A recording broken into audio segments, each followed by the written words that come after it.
Salam sejahtera. Cukuplah manjakan Najib. Tajuk ulasan berita ini cukup hebat dan luar biasa. Sederhana, pendek, tapi jelas. Cukuplah manjakan Najib. Ada juga netizen selain daripada penulis di Malaysia kini ini juga turut setuju. Kata mereka, banyak kelihatan Najib seakan-akan dimanjakan dibandingkan dengan banduan-banduan yang lain, kes-kes yang lain. Boleh dilihat seakan-akan Najib macam dimanjakan. Apa saja yang beliau tuntut menjadi panas, menjadi keutamaan dalam apa-apa isu politik Malaysia. Kalau banding bak kata Kadir Jasin apabila beliau menyatakan bahawa Najib bukan mencuri Milo, Najib bukan mencuri roti Bengali, tapi yang melibatkan wang negara berpuluh bilion. Oleh sebab itulah, kata Kadir, ianya mestilah adil. Hak Najib untuk menuntut semua itu, tetapi hak rakyat ialah menuntut kesamarataan. Itu sebabnya ada yang kata, cukuplah. Kadir kata, cukuplah manjakan Najib. Apa pula pendapat anda? Sebelum kita teruskan ulasan dan laporan berita ini, apa pula pendapat anda? Kalau anda setuju, tolong tulis semula dalam ruangan komen, cukuplah manjakan Najib. Kalau anda setuju, senada dengan Kadir, tolong tulis dalam ruangan komen di bawah, cukuplah manjakan Najib. Di tengah kontroversi berhubung titah edendum yang membolehkan bekas Perdana Menteri Najib Razak menjalani baki hukumannya di rumah, wartawan veteran Kadir Jasin mengimbau kes seorang banduan istimewa pada era 1980-an. Ada seorang banduan ahli perniagaan bernama Abdullah Eng yang mendapat layanan istimewa sampai boleh keluar penjara untuk berkebun. Dia pun penjenayah kolar putih juga. Itu yang kita tahu sebab didedahkan oleh surat khabar The Melemel pada tahun 1989. Yang kita tidak tahu, wallahu a'lam. Masa itu saya pengarang kumpulan New Street Times yang termasuk The Melemel, katanya pada satu hantaran di media sosial hari ini.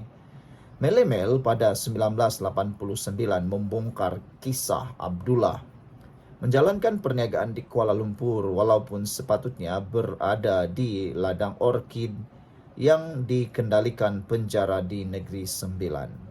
Laporan itu juga mendedahkan sel penjara Abdullah berkapet serta dilengkapi peti sejuk, alat pemain video, televisyen dan katil air. Kadir menyoal jika banduan boleh diletakkan di bawah tahanan rumah sedangkan tiada peruntukan sedemikian dalam perlembagaan persekutuan. Cukuplah memanjakan dan memberi keistimewaan kepada Muhammad Najib, kata beliau lagi. Kadir juga memberi amaran bahawa negara akan menjadi kacau bilau jika pemimpin bertindak sesuka hati demi kepentingan golongan bangsawan dan elit. Kadir turut menegaskan Najib sudah diberi layanan istimewa apabila Mahkamah memutuskan untuk membolehkan beliau menjalani hukuman penjara bagi 10 pertuduhan secara serentak. Artinya, di mahkamah pun dia sudah dibagi layanan timbang rasa yang cukup istimewa. Lepas itu dibagi pula pengampunan awal, penjara 12 tahun jadi 6 tahun dan denda 210 juta ringgit jadi 50 juta ringgit. Nak bersolidariti apalagi soal Kadir Jasin lagi. Antara komen netizen di ruangan Malaysia kini yang boleh anda turut mengomennya ialah Pink Merlin kata, tak ada telur kalau tak berani terima hukuman, kata Pink Merlin. Black Panther kata, setuju 100%. Apa pula pendapat anda? Setujukah? Brown Battle 0825 kata, betul, setuju. Udebay kata, bayangkan betapa kecewanya pasukan-pasukan yang telah bertungkus lumus menjalankan siasatan, mengumpulkan bukti-bukti, membuat draft kertas pendakwaan, berhujah dalam mahkamah, membuat rujukan undang-undang dan lain-lain lagi. tetapi akhirnya penjenayah hanya akan menjalani tahanan di rumah. Sungguh tak berbaloi akan melemahkan pasukan-pasukan tersebut. Sepertinya diremehkan dengan murah sekali, kata Uda B 2024. Sekian untuk kali ini. Jangan lupa tinggalkan komen Anda, tekan butang subscribe. Bye-bye. Salam sejahtera. Terima kasih karena bersama dengan saya di Nazilin Unity Channel. Ini memang berita paling buruk sekali yang diterima oleh PAS. PAS mengharap UMNO akan bekerja sama dengan PAS sekali lagi. PAS berharap supaya UMNO akan menyokong PAS dan mereka bekerja sama. Lalu PAS boleh menjadi sebahagian daripada kerajaan lagi. Dan lalu PAS akan dapat mengukuhkan lagi kuasa mereka. Dilihat, PAS tidak mungkin akan menjadi kerajaan kalau bukan bekerja sama dengan mana-mana parti gabungan rakyat yang lain. Antaranya Perikatan Nasional, Barisan Nasional, dan Pakatan Harapan PH atau Kerajaan Negeri Sabah atau di Borneo. Namun demikian, dilihat mana-mana yang boleh bergerak atau boleh mendapat kemenangan solo hanyalah Barisan Nasional atau Pakatan Harapan. Kalau PAS adalah mustahil untuk mereka menjadi kerajaan persekutuan secara solo. Oleh sebab itulah mereka memerlukan sokongan. Paling tidak, paling kecil, paling minimum ialah daripada Barisan Nasional. Apabila mereka berjaya mendapat sokongan Barisan Nasional, mereka juga boleh memanipulasi Barisan Nasional untuk mendapatkan pula sokongan daripada kerajaan yang ada di Borneo, khususnya GRS dan GPS. Namun demikian, usaha PAS itu nampaknya menjadi sia-sia seperti mencurah air di daun keladi. Apabila sekali lagi UMNO memberikan keputusan memuktamadkan bahawa UMNO tidak akan mahu masuk kali kedua ke dalam lubang biawak PAS. Itu pernyataan daripada pemimpin UMNO, ahli Majlis Kerja Tertinggi UMNO, yaitu Puad Zarkasi. Dilihat ini satu amaran yang harus diingat oleh PAS sampai bila-bila, yaitu tindakan mereka mengkhianati Barisan Nasional telah memakan diri mereka sendiri. Apabila Barisan Nasional terluka, dalamnya luka itu bukan calang-calang, sehingga mereka tak lupa sampai bila-bila mereka pernah diduakan oleh PAS dalam Mufakat Nasional dan Perikatan Nasional. Oleh sebab itulah, kata Puad Zarkasi, beliau memuktamadkan bahawa UMNO tidak akan masuk kali kedua ke lubang biawak PAS. Pemimpin UMNO mendakwa ada usaha di pihak pembangkang itu untuk menghidupkan semula Mufakat Nasional. Ahli Majlis Kerja Tertinggi MKT UMNO, Puad Zarkasi, berkata, UMNO tidak akan masuk kali kedua ke lubang biawak, merujuk kerjasama dengan PAS melalui Mufakat Nasional pada tahun 2019. Dakwanya ini kerana ada usaha di pihak pembangkang untuk menghidupkan semula gabungan itu yang dirujuknya sebagai Mufakat Nasional atau MN 2.0. Ia membuka jalan terbentuk kerajaan baru. Sebab itu secara tiba-tiba mereka bernada lembut pasal isu Bosku Najib.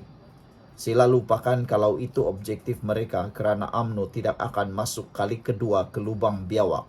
Pokoknya kamu the loser, katanya merujuk pembatalan Perhimpunan Solidariti untuk bekas Perdana Menteri Najib Razak oleh UMNO di Istana Kehakiman Putrajaya.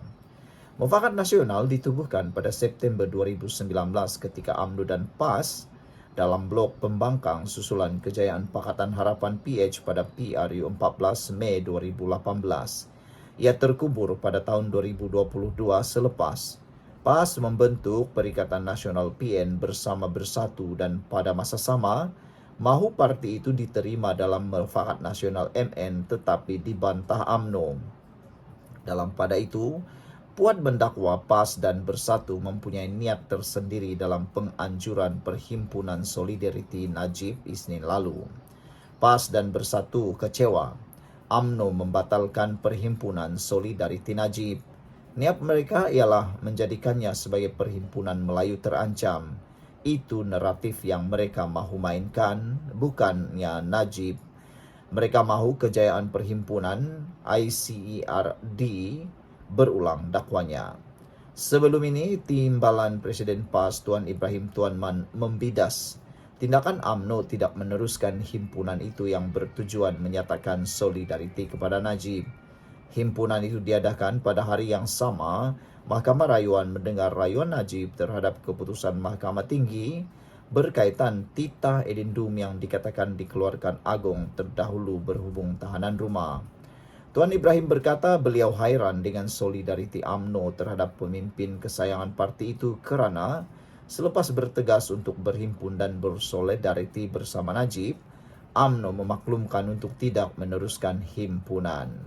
Pada 3 Januari lalu, Setiausaha Agung UMNO Ashraf Wajdi Dusuki mengumumkan parti itu tidak akan meneruskan himpunan tersebut atas prinsip menjunjung titah agung dan mematuhi garis gesaan Ketua Polis Negara. Sekian untuk kali ini. Jangan lupa tinggalkan komen anda untuk isu UMNO tidak akan masuk kali kedua ke lubang biawak PAS, kata Puad Zarkasi. Salam sejahtera, terima kasih kerana bersama dengan saya di Nazlin Unity Channel. Persoalan besar sejak akhir ini ialah siapa yang sorok titah edendum Najib. Ada yang menuduh kononnya Anwar Ibrahim, ada yang menuduh kononnya Kerajaan Perpaduan, ada juga yang menuduh konon Menteri Keselamatan Dalam Negeri. Tapi hari ini pendedahan eksklusif untuk anda semua yang disampaikan oleh Khairi Jamaluddin. Rupa-rupanya, menurut Khairi Jamaluddin, titah edendum itu disorok. Menteri UMNO sorok titah edendum Najib. Itu pendedahan yang dibuat oleh Khairi Jamaluddin dalam Malaysia Kini. Khairi Jamaluddin mendakwa terdapat krisis kepercayaan terhadap bekas partinya UMNO susulan isu titah edendum yang melibatkan Najib Razak. Khairi yang telah dipecat UMNO 2 tahun lalu menuduh Menteri Undang-Undang Azalina Othman Said bersubahat menyembunyikan dokumen tambahan yang membenarkan Najib menghabiskan hukuman pemenjaraannya dengan menjalani tahanan di rumah. Wah, ini kalau betul dakwaan ini, pasti ianya akan menjadi panas, lebih panas daripada yang paling panas. Kalau betullah titah edendum itu disorok oleh Menteri UMNO, ini memang satu perkara yang luar biasa. Saya percaya, kata Khairi, saya percaya Peguam Negara mungkin katanya, mesti memaklumkan kepada menteri bertanggung jawab, iaitu Menteri Wilayah Persekutuan di dalam lembaga pengampunan.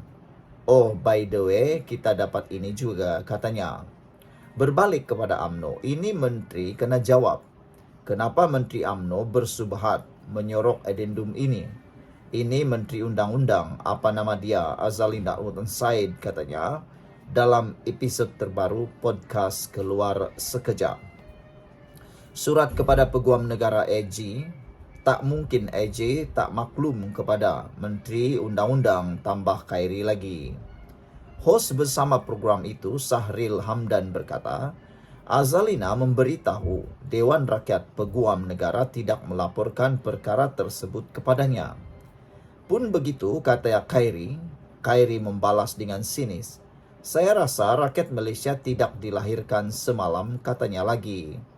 Kamu sebagai Menteri Undang-Undang ada hubungan dengan Peguam Negara.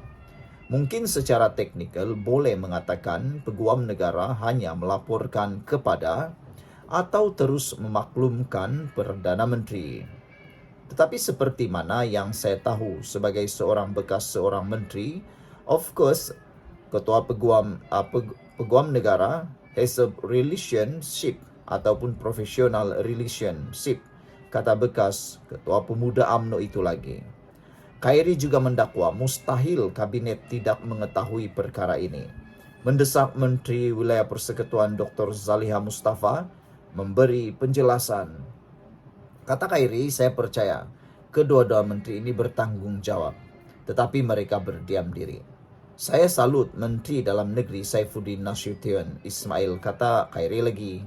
Walaupun dia pernah berkata ia kabar angin, mungkin dia diarahkan oleh Perdana Menteri dalam usaha untuk melemparkan Saifuddin ke bawah bas untuk mengatakan bahawa jabatan penjara tidak menerima tambahan itu, kata beliau lagi. Sekurang-kurangnya Saifuddin ada keberanian untuk memberi kenyataan, tambah beliau lagi. Semalam Zaliha berkata mesyuarat lembaga pengampunan berhubung Najib akan kekal sulit.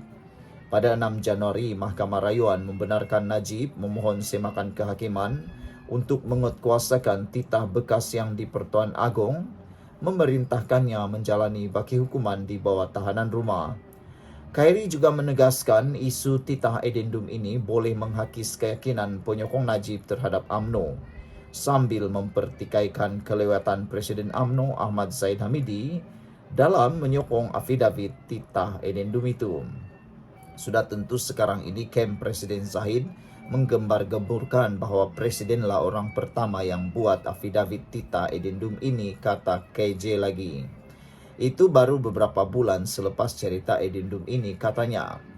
Penyokong Najib melihat tidak ada atau tiada kesungguhan daripada UMNO Putrajaya, UMNO tingkat 38 untuk membuat isu ini kepada conclusion lah, katanya lagi. Khairi turut menuduh Zahid cuba meletakkan dirinya sebagai penyelamat sama ada kepada Anwar Ibrahim atau Najib, sama ada savior kepada Perdana Menteri Anwar Ibrahim atau bosku Najib. Zahid tetap savior, tegasnya lagi. Titah addendum itu mengurangkan hukuman penjara 12 tahun ke atas Najib daripada 12 ke 6 tahun dan pengurangan denda 210 juta kepada 50 juta ringgit. Bekas Perdana Menteri itu disabitkan atas kesalahan salah guna kuasa, pecah amanah jenayah dan pengubahan wang haram melibatkan 42 juta dana SRC Internasional. Sekian dulu untuk kali ini. Jangan lupa tinggalkan komen anda.